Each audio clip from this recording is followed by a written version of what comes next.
বিসমিল্লাহির রহমানির রহিম।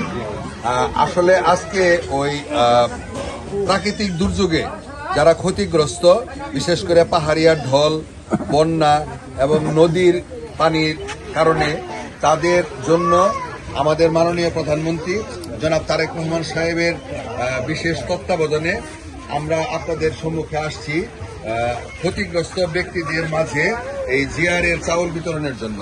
তো আপনারা শুনছেন বোধহয় ইতিমধ্যেই চেয়ারম্যান সাহেব বলছি যে নিরপেক্ষভাবে যারা ক্ষতিগ্রস্ত, কারণ আমাদের ইউনিয়ন তো অনেক বড়, হয়তোবা আরো অনেক ওয়ার্ড আছে, কিন্তু যে জায়গায় পানি উঠছে, ঘরের ক্ষতি হয়েছে, আবাদ ফসলের ক্ষতি হয়েছে, রাস্তাঘাটের ক্ষতি হয়েছে, পানিবন্দী হয়েছেন, তাদেরকে যেহেতু আমরা এখনো স্থায়ীভাবে নদীর বাট্টা করতে পারি নাই, নদীর বাট্টা করার আমরা চেষ্টা করতেছি।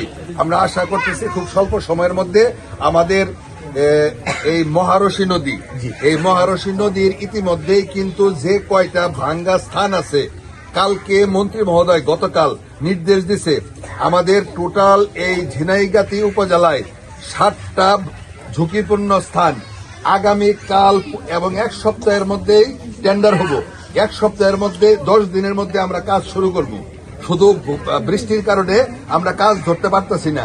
ঝুঁকিপূর্ণ যে কয়টা ভাঙ্গা স্থান আছে, গতকালকেই মন্ত্রী মহোদয় বলছে ডিজি সাহেব বলছে শেরপুরের পানি উন্নয়ন বোর্ডের এক্সেন সাহেবের বাবা মারা গেছেন, উনি ছিল না, এবং বৃষ্টির কারণে কাজটা ধরতে পারতেছি না।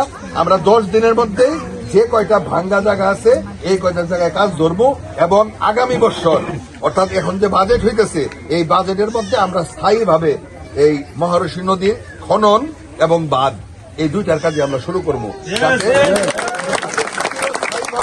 আমাদের এই দুঃখ দুর্দশা আপনাদের দূর হয়। তো যাই হোক, আপাতত ক্ষতিগ্রস্ত ব্যক্তিদের জন্য আমরা 25 কেজি করে চাউল এখানে আমাদের মাননীয় প্রধানমন্ত্রীর তরফ থেকে আপনাদের মধ্যে বিতরণ করতেছি।